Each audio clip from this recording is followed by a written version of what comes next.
ठीक है। इसी तरह डी, ए, सी, बी, डी, डी, सी, सी, बी, डी।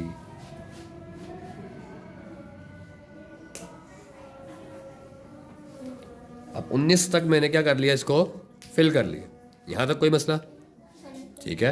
अब देखिए मैंने जगह क्यों छोड़ी। अब बिल फर्ज मुझे बाद में ख्याल आया कि यार ये तो मैंने 8वां फिल किया है, ये तो गलत फिल कर दिया। ठीक है, 8वां क्या कर दिया, या मैं कहता हूँ मैंने 10वां गलत फिल कर दिया। कोई भी मुझसे गलत हो गया तो मैं क्या करूँगा, मैं उसको रहने दूंगा, दूसरे को फिल कर लूँगा। ठीक है, बाद में रिमूवर का टच दे दूंगा हल्का सा। ठीक है, इसलिए मैंने कहा जगह छोड़ दी। अब बाद में आपने इनको मुकम्मल तौर पर फिल कर लिया, जो सारे ठीक हो गए, तो पहले कंफर्मेशन करनी है, फिर फिल करने हैं सारे। पेपर मेरे लिए ज़रूरी है नीचे वाला, इससे बचाने के लिए मैंने क्या किया, यूँ कर लिया। ठीक है, यूँ करके फिल करना स्टार्ट कर दिया।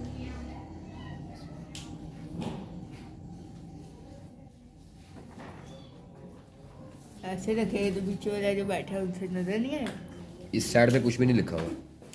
ठीक है, एग्जामिनर से आप कह देंगे कि सर वो पेपर फैल रही है, किस लिए कर दिया। ठीक है, वो कुछ नहीं कहेगा आप।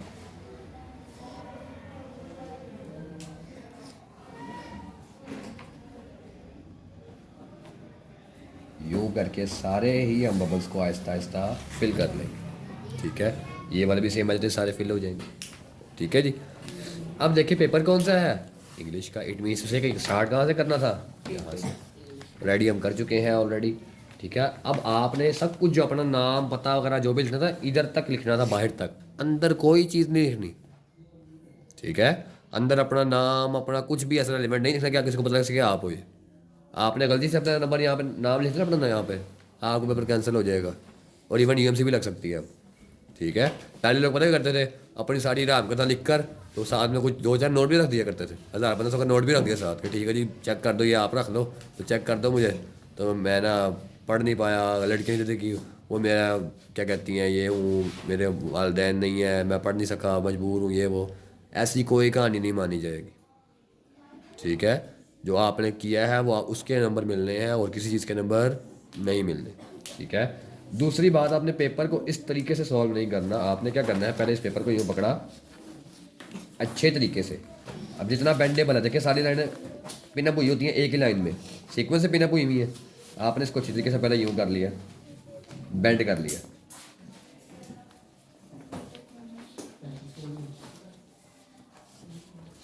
बेंड क्यों करना है वो बताने जा रहा हूँ।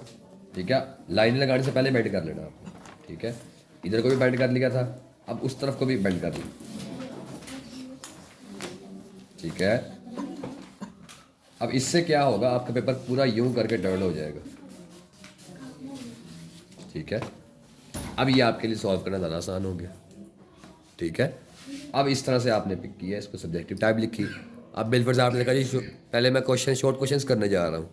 अब इंग्लिश के पेपर में आपको शॉर्ट क्वेश्चंस आएंगे, क्वेश्चन नंबर 2 में आपने इसको पिक किया 605 को, यहाँ पर लिख दिया बड़ा सा करके जी क्वेश्चन नंबर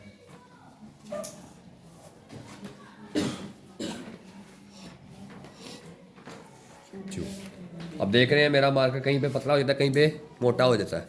जहाँ पर ज़रूरत है वहाँ पर पतला होगा, जहाँ पर चाहिए वहाँ पर मोटा होगा। जैसे देखें ये डालने के टाइम बड़ा बारीक सा था, यहाँ पे नीचे आते थे ऐसा सा क्या हो रहा है, मोटा हो रहा है। Same as it is type लिखने के दौरान यहाँ पर बारीक सा था, नीचे आते थे क्या हो गया, कर्ड लेके मोटा हो रहा है। ठीक है, तो लफ्ज़ों की खूबसूरती ऐसे पैदा होगी। कैसे होगी, देखें मार्कर की 2 साइड्स होती हैं, एक होती है ऊंची, एक होती है थोड़ी सी नीचे की तरफ। अब जो ऊंची साइड है वो आपकी इधर को रहेगी, नीचे की तरफ को, और जो दूसरी साइड है वो उधर को। आप लिखते लिखते मार्कर को यूँ टर्न कर लेंगे। ठीक है, कैसे देखें, मैं यहाँ पे लिखता हूँ जैसे, अब इसको पहले मैं ऊपर ले गया। ठीक है, ऊपर जाकर मैंने लिखा यूँ बारीक लिखने के लिए, फिर मैंने इसको दबा दिया, फिर ऊपर उठा लिया, फिर ऊपर उठा के फिर नीचे रख दिया, फिर नीचे रख दिया, फिर उठा लिया। ठीक है, फिर उठा लिया, फिर नीचे रख दिया, उठा लिया, फिर उठा लिया, फिर नीचे रख दिया, फिर उठा लिया, फिर नीचे रख दिया,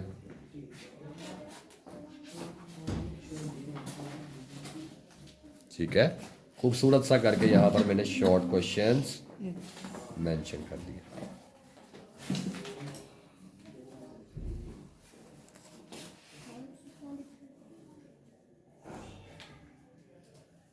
दो लाइंस के अंदर आपकी हेडिंग कवर्ड अप होनी चाहिए, ठीक है, ताकि खूबसूरत भी हो और बड़ी भी हो थोड़ी सी। ठीक है, अब देखिए मैंने क्या किया, मैंने थोड़ी सी ना नेग्लिजेंसी से क्या हो गया, मेरी ये कॉर्नर में घुस गया। अगर मैं इसको थोड़ा सा यूँ करके लिखता खूबसूरत आता। ठीक है, मेरा पेपर पे फोकस नहीं है, आपको समझाने में फोकस है। ठीक है, इसी वजह से ऐसा हो रहा है। अगर आपका पेपर पे अलावा कहीं फोकस जाएगा, इस वजह से ये भी हो जाएगा। ठीक है, तो इसलिए बता रहा हूँ कि पेपर पे फोकस रखना है अपनी। ठीक है, क्लियर होगी बात? ये डॉट लगा दी, यहाँ पर कोई मसला। अब देखें, इसके बाद आपने ये सब कुछ कर लिया। अब इस पेन का काम थोड़ा कम हो गया हमारा आ गया पहला शॉर्ट क्वेश्चन। ठीक है जी, ये हमने इसको पिक किया और यहाँ से इस तरह करके heading they the question number 1 की। अब बिलफर्स क्वेश्चन नंबर 1 है जी, डिफाइन पैट्रियोटिज्म। ठीक है, अब यहाँ पर आपने पूरा कुछ नहीं लिखना, डिफाइन पैट्रियोटिज्म आपने क्या लिखना है, यहाँ पर हेडिंग दे देनी है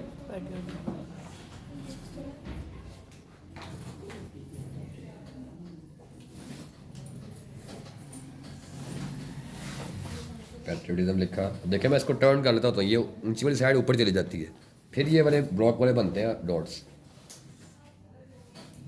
ठीक है, इसको ऐसे कर लिया, इसके बाद पेन को पकड़ लिया, लो जी। अब यहाँ पर चाहूँ तो लिख सकता हूँ, लेकिन नहीं लिखूँगा ना, यहाँ से लिखूँगा, यहाँ से लिखूँगा।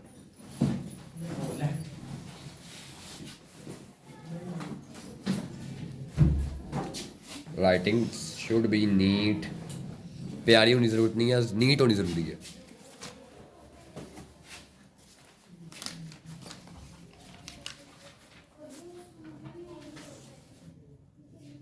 अब देखें ये पेन ने है क्या कर रहा है, लैग कर रहा है। पेन आपका रवा होगा तो लैग नहीं करेगा।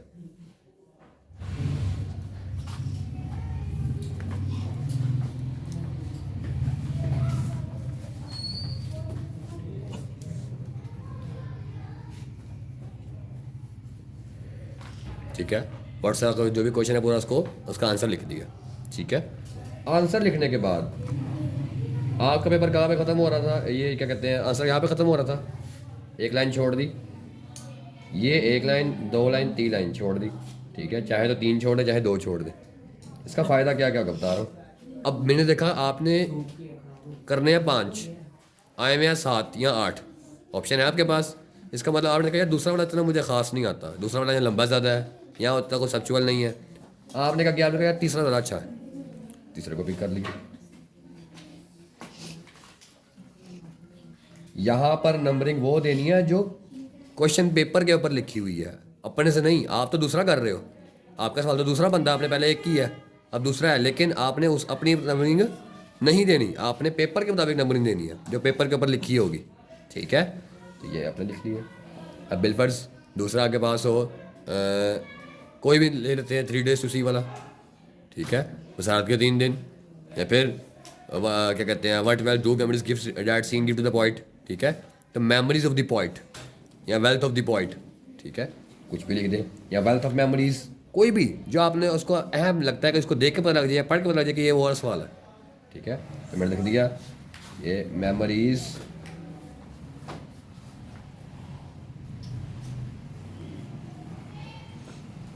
Of the point.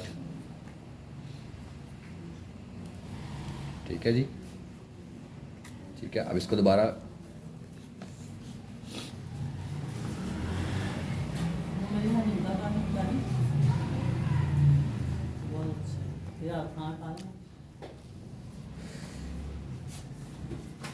लिखना शुरू कर दिया। अब देखिए मैंने यहाँ से नहीं लिखा ना, वहाँ पर नीचे से लिखा था। मैंने क्या किया, मैंने इतनी सी लाइन की जगह छोड़ी, इधर भी और इधर भी। ये जो लाइन छोड़ी है ना बेटे, इसको कहते हैं हम इंडेक्स लाइन। क्या कहते हैं, इंडेक्स लाइन। ये आपने हमेशा इंडेक्स लाइन की जगह छोड़ दी है और किसी चीज़ की नहीं छोड़नी। ठीक है, हमेशा इंडेक्स लाइन की जगह छोड़ दी, ये नहीं कि आपकी हेडिंग यहाँ पे खत्म हो रही है यहाँ से शुरू कर देनी चाहिए, नहीं, हमेशा इंडेक्स लाइन की जगह छोड़ दी। ठीक है, ये किया। इस तरह करते गए आपके शॉर्ट क्वेश्चन बिलफर्ज यहाँ पर आकर ख़त्म हो गए। अब देखिए शीट का क्या हाल हुआ, क्योंकि पहला दिन है। ठीक है, ये बिगिनर लेवल जिस तरह होता है उस तरह से मार्केट जामुल की चला रहा हूँ, ताकि आप भी इस तरह चलाना जानते हो। मैं अपने मास्टर लेवल में चलाऊँगा तो फिर आपको क्या होगा, मुश्किल लगेगा, ये तो हमसे चलाया नहीं जाना। ठीक है, इसी तरह चलाना हल्का हल्का करके। अगेन देखें, अब आपके शॉर्ट क्वेश्चन ख़त्म हो गए, सब कुछ हो गया। अब आपने करना है आगे बिलफर्ज समरी या लेटर। ठीक है, मैंने कहा जी समरी का क्वेश्चन नंबर है 5। पहले कौन सा किया मैंने, क्वेश्चन नंबर 2। क्वेश्चन नंबर 3 बड़ा है, 4 भी बड़ा है, 5 पकड़ लिया। ठीक है, इधर तक मेरे आ गए। यहाँ मैंने लिख दिया क्वेश्चन नंबर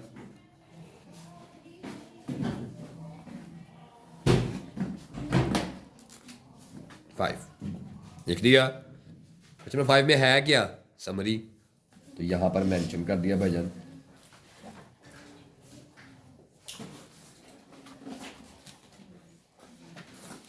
देखिए ध्यान से, उठा के लिख रहा हूँ। हालांकि जॉइंट राइटिंग में आपको पता है हम पेन नहीं उठाते, लेकिन यहाँ पर उठा के लिख रहा हूँ ताकि आपका क्लियर आ सके।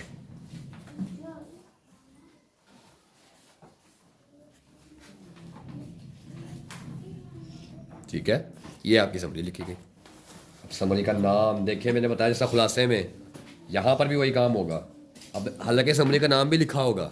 ठीक है, आपको आएगा write the summary of the poem daffodils written by William Words. ठीक है, लेकिन आपने क्या करना है, यहाँ पर लिख देना है छोटा सा प्यारा सा करके दरमियान में पोएम नेम,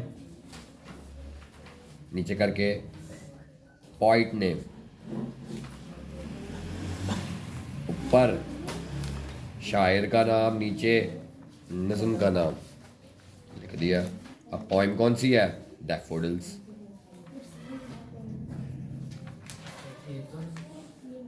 शायर कौन है, विलियम वर्ड्सवर्थ।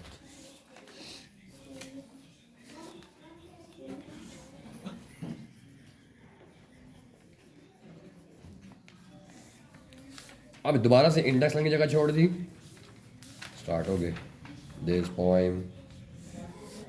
ठीक है, इसमें स्टार्ट हो गए, सारी लिख दी इधर। अब जब पहला पैराग्राफ खत्म हो गया, फिर दोबारा से इंडेक्स लाइन की जगह छोड़ी, दोबारा स्टार्ट हो गई।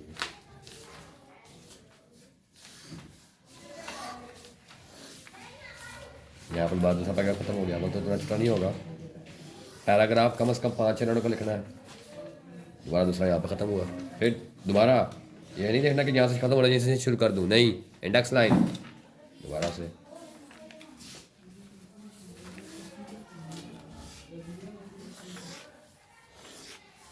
लिखते जा रहे हैं, पैराग्राफ की शक्ल की सूरत में लिखना है, ऐसे नहीं लिखी जाना। अभी यहाँ पर खत्म हुआ लेकिन फिर भी इंडेक्स लाइन।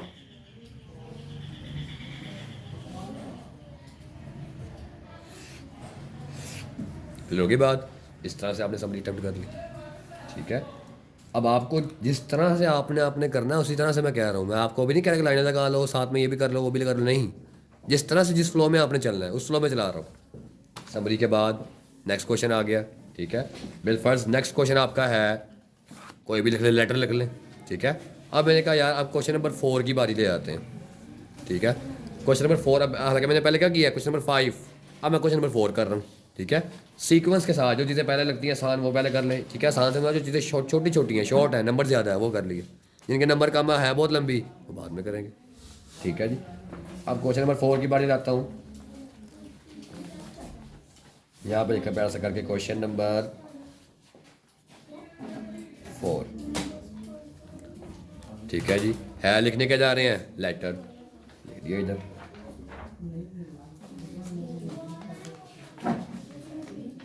जहाँ चाहिए था वहाँ मोटा कर लिया।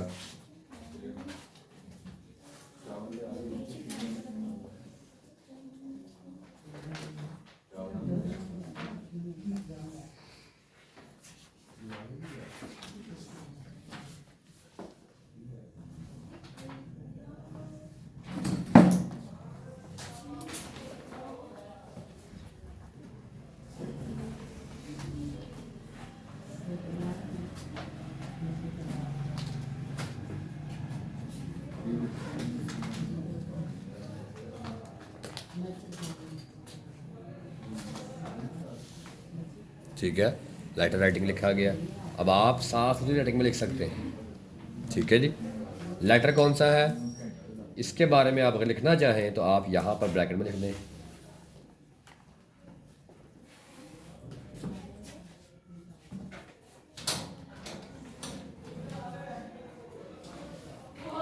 ठीक है जी, आगे उसका पैटर्न स्टार्ट हो गया। लेटर का पैटर्न बता चुका हूँ पहले से, किस तरह से अटेम्प्ट करना है।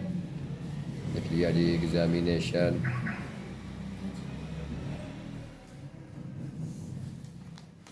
All city A.B.C। ठीक है, ईच एंड एवरीथिंग आपने लिखी, जो भी हुआ होगा उसका यहाँ से करके, उसके बाद यहाँ से स्टार्ट हुआ अस्सलाम वालेकुम लिखकर, फिर इधर से स्टार्ट हो गए। इधर भी आपने इंडेक्स की जगह छोड़नी सर, ठीक है,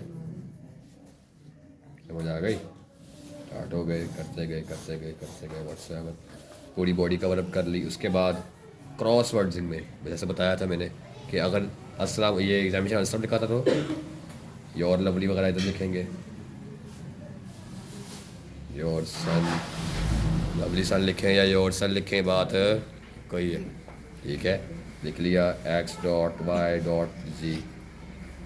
इसके बाद आप क्या करेंगे जी, लेटर मुकम्मल हो गया। फिर जगह लाजिम छोड़नी है, ठीक है। जगह कितनी जगह, कम से कम 3-3 लाइनें, बस, इससे ज़्यादा नहीं, ठीक है। यहाँ पर ख़त्म हुआ था ये 1 2 3, छोड़ दी। आगे क्वेश्चन नंबर मैं कहता हूँ जी, अब क्वेश्चन नंबर 7 कर लेते हैं।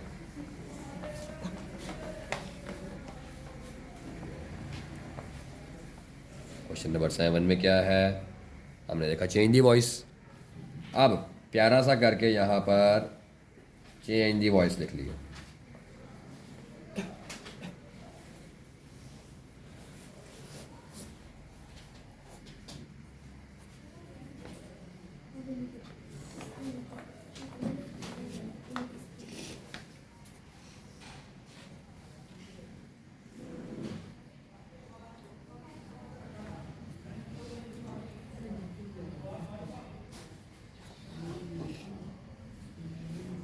ठीक है, राइटिंग जानबूझ कर गंदी कर रहा हूँ लेकिन साफ कर रहा हूँ, ठीक है। तो राइटिंग साफ रखनी ज़रूरी है आप लोगों की, देखिए पढ़ा जाए। अब देखिए थोड़ी सी नेग्लिजेंसी यहाँ पर नज़र आ रही है कि इतना कोई माहिर नहीं था लेकिन फिर भी पूरी कोशिश करके साफ सुथरा लिखा है।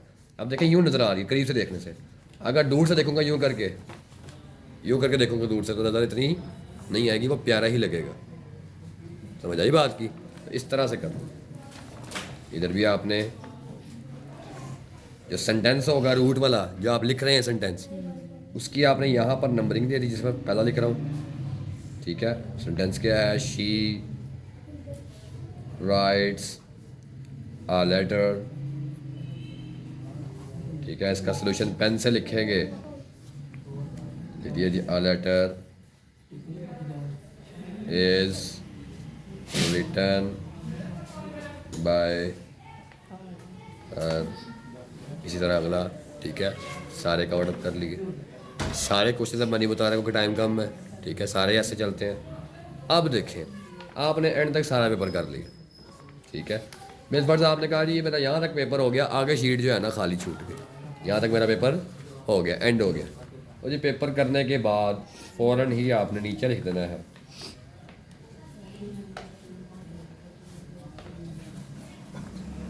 थोड़ा नॉर्मल सा करके। अब लिखना क्यों है, कहीं टीचरों को इसमें गुस्सा चढ़ता है कि जी ये क्यों लिखवाया आपने, ठीक है। इस फॉर्म में लिखेंगे, इस फॉर्म में इसलिए डिफरेंट लिखा कि दोनों फॉर्म में आप लिख सकते हैं, इस तरह भी लिख सकते हैं, इस तरह भी लिख सकते हैं, नो इशू। आप हर हेडिंग को यूँ भी लिख सकते हैं, यूँ भी लिख सकते हैं, ठीक है, जैसे आप चाहें।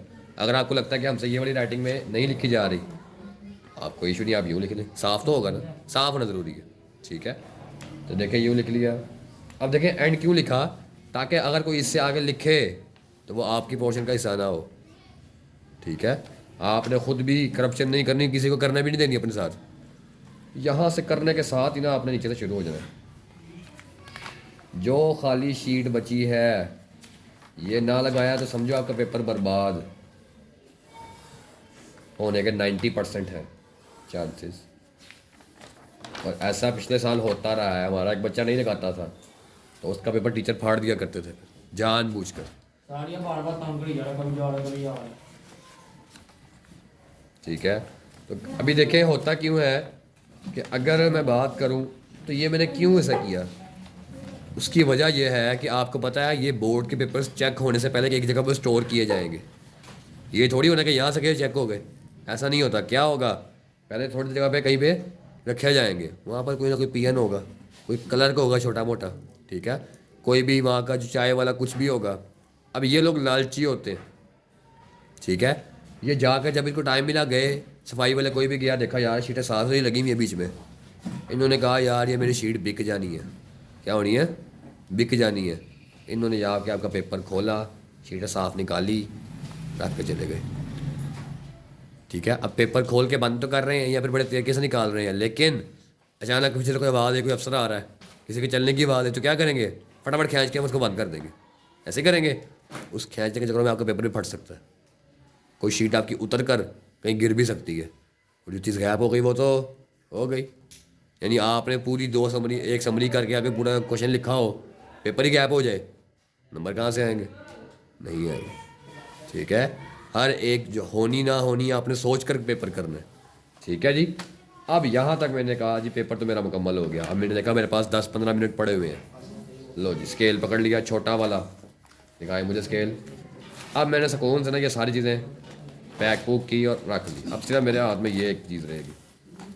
ले जी मैंने स्केल पकड़ा, इसको पीछे लगा लिया, और यहाँ से अब ये मेरा कट वाला मार्कर है, देखें बिल्कुल साथ टच नहीं करना, थोड़ा सा नीचे, इतना सा बस, ज़्यादा बिल्कुल भी नहीं।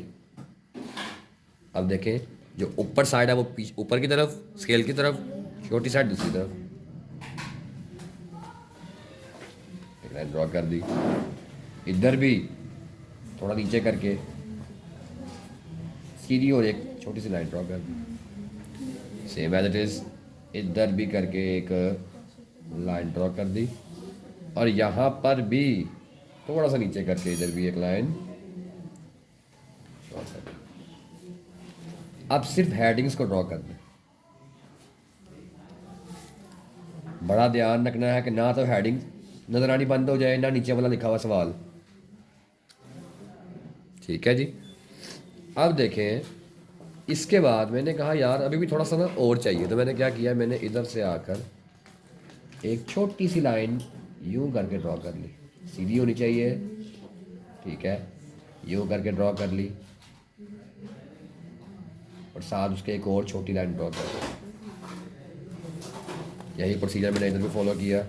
अब ये लाइन बाहर की तरफ थी, इधर भी बाहर की तरफ होनी चाहिए, यानी इस तरफ से पहले लाइनें बराबर भी हो, इसका मतलब यहाँ से एक लाइन ड्रॉ की और यहाँ पर भी एक छोटी लाइन ड्रॉ कर। अब देखते हैं खूबसूरती क्या हो गई, थोड़ी सी ज़्यादा बढ़ गई। इट्स अप टू यू, ज़रूरी नहीं कि मेरे रूल्स फॉलो करें।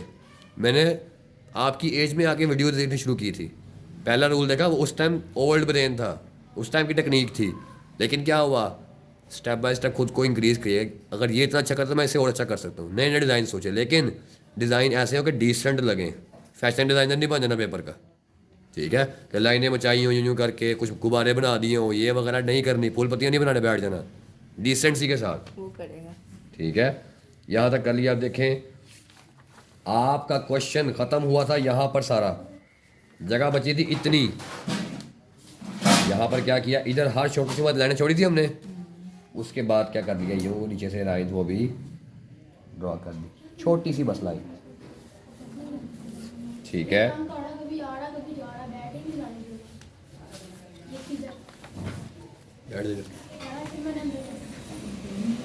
ये सब कुछ कर लिया, फिर क्या हुआ, हर एक क्वेश्चन में अंडरलाइनिंग कर ली। ठीक है, आपने फर्स्ट पेज की सारी चीज़ें कंप्लीट पहले कर लेनी है, क्योंकि कहते हैं first impression is the last impression. तो आपका जो पहला पेज देखेगा ना, देख के कहेगा यार ये तो नंबर लेने आया बच्चा, ये आग लगाने आया।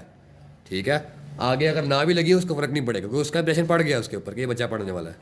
ठीक है, तो आपने ये भी नहीं कि पहले वो बस लगे आगे फुल गंद मारा हो, नहीं, आहिस्ता आहिस्ता इंप्रेशन टूटे ना तो फिर खैर है, लेकिन फर्स्ट में अच्छा पढ़ना चाहिए। फर्स्ट में जी जान लगा दो, अच्छे से अच्छा सवाल करो, जो नहीं आता वो ना करना पहले में, ठीक है? कर लिया। लास्ट में हर सवाल के बाद एक एंडिंग लाइन लगा दे रही है। एंडिंग लाइन ये शो कर रही है कि आपका सवाल ख़त्म हो गया। मेरी समरी ख़त्म हुई, लाइनें छोड़ी यहाँ पर, ये समरी मेरी ख़त्म हो गई। इधर भी मैंने क्या किया, यूँ करके एक एंड लाइन ड्रॉ कर दी। ये एंडिंग लाइन शो कर दी कि मेरा यहाँ पे क्वेश्चन क्या हो गया, कवर्ड हो गया, ख़त्म हो गया। इससे आगे मुझे लिखने की ज़रूरत नहीं है। करते गए हर काम स्टेप बाय स्टेप, जिस तरह मैंने किया है इसी तरह करना है आपने भी, ठीक है जी? किसी तरह की नेग्लिजेंसी यहाँ पर शो नहीं करनी, इसको सीरियसनेस के साथ करना है। ये नहीं समझना कि ये ज़रूरी नहीं है, लिखना ज़रूरी है, नहीं, ये लिखने से ज़्यादा ज़रूरी है। करते गए देखें, खूबसूरती के साथ हर काम को सरअंजाम देते जाएं। लेटर या उसमें वो कोटेशन देगा तो ऐसे ही करना है। कोटेशंस की भी बताता हूँ अभी, जिस तरह वो लिखवाया था आपको क्लासेस में उस तरह लिखेंगे वो भी। सब क्लासेस में लिखवाया था कोटेशंस के साथ जो लेटर होगा, लेटर में जब कोटेशन आएगी तो उस कोटेशन को मार्कर से लिख लिया 604 के साथ। उसके बाद उस कोटेशन को आपने हल्का सा यूँ करके अंडरलाइन कर दिया, जस्ट है, ठीक है? अब कोटेशन पेपर दिए हो,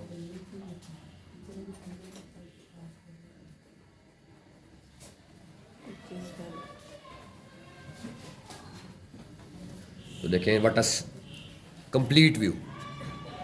आपका लेटर देखकर बंदे का दिल ही नहीं करेगा कि मैं नंबर काट लूँ, ठीक है जी? इसी तरह सारे क्वेश्चंस हो गए। एंड पर आकर क्या किया, एक मुकम्मल लाइन ड्रॉ कर दी। ये मुकम्मल लाइन ड्रॉ करने के फ्रीज हो गया काम, यानी इससे आगे इसको फ्रीजिंग लाइन कहते हैं। आपकी बॉर्डर लाइन में से बाहर ना जाए लेकिन अंदर पूरी हो जाए। हेडिंग्स का बताया कि आप दोनों तरीकों से लिख सकते हैं, इससे भी और इससे भी। हर हेडिंग को नोट सिंगल के दी एंड ऐसा लिखना नहीं, हर हेडिंग को यूँ लिखा जा सकता। ये काम कर लिए। अब आपने अपने पहले क्वेश्चन से, ठीक है, अव्वल तो आपका टाइम पूरा हो जाएगा, लेकिन अगर टेस्ट सेशन में चलते जाएंगे तो आदत पड़ गई होगी। और पहले क्वेश्चन में देखेंगे हाँ भाई क्या गलती थी, एक दफ़ा रीड कर लूँ, अगर 5-10 मिनट बच गए और तो फिर ठीक है। देखा जी, मैंने देखा कि मेरी ये जो है ना यहाँ पर एक कोई गलती रह गई थी, या एक लाइन लिखनी। अब क्योंकि इतना मैंने छोड़ा हुआ है, वो एक लाइन की जगह मैं ऊपर लिख सकता हूँ, लेकिन कोशिश करनी गंद नहीं मचाना। साफ़ सुथरा काम होता है तो हो जाए, नहीं तो ना हो, कोई इशू नहीं है। एग्जामिनर बिलफर्ज आप याद रखें कि फर्स्ट पेज पे तो पहला एक पेज ये और 2 ये पेज, इनमें मैक्सिमम ऐसी कोटेशन लिखी गई हूँ, ऐसी हेडिंग्स दी गई हूँ, साफ सुथरी दी गई हूँ, ठीक है, लाइंस लगी हूँ। दूसरी बात, लेटर भी इस तरह लिखे ताकि अगर यहाँ से उस पर अच्छा इंप्रेशन पड़ता गया है ना, यूँ पेज करेगा तो पहले ये नज़र आएगा, ये नहीं नज़र आएगा, ठीक है? इसके बाद जब यूँ पेज करेगा तो पहले ये नज़र आएगा, इस पर ये देख कर उसके कोटेशन देख कर उस पर ज़्यादा अच्छा इंप्रेशन पड़ेगा, इम्प्रेस हो जाएगा। इधर भी जैसे चलेगा तो ये इंप्रेशन अच्छा पड़ता जाएगा और आपका एग्जामिनर आपसे खुश हो गया, आपको नंबर देता चला जाएगा और एंड पे आपके नतीजे अच्छे निकलेंगे। ठीक हो गया? कोई कन्फ्यूजन रह तो नहीं गई? तमाम चीज़ें ऐसे ही आपने फॉलो करनी है, ठीक है? अब देखिए आपके पेपर पड़े हुए जो है ना, अक्सर दूर से पेपर पड़े हुए नज़र आते हैं यूँ करके, क्योंकि मैंने बताया ये पोर्शन तो फट जाना है, ऊपर वाला पेपर भी फट जाना। क्या नज़र आ रहा होगा? ये लिखा हुआ। ये जितना प्यारा होगा एग्जामिनर आपका पेपर आज सबसे पहले उठाएगा आकर, हर एग्जामिनर उसको नज़र ये चीज़ आ रही है, वो आएगा, वो देखेगा यार ये पेपर बड़ा प्यारा बना हुआ है, इसको उठाओ, क्योंकि उसको देखने को दिल भी कर रहा है, ठीक है? तो दूर से ये बड़ा नज़र आएगा, उसको उठाएगा और अन्य वहाँ नंबर लगाएगा, कोई जल्दी में होगा, उसको पता है ऊपर से देख के उसने देखना, ये देखना है, फिर उसने देखना कि लेंथ पूरी भी है, सवाल पूरे किए हैं इसने कि नहीं किए। एक बार उसने ओवरव्यू लेना है यूँ करके, सवाल पूरे किए हैं कि नहीं किए, वो देखेगा सवाल भी पूरे हैं, फिर वो इंप्रेस करेगा, नहीं यार ये बच्चा पढ़ने में भी लायक है, काम करने में भी लायक है, सर्व करने में भी लायक है, ठीक है? इसलिए प्रेजेंटेशन बहुत ज़रूरी है। क्लियर हो गई सारी बातें? चलें।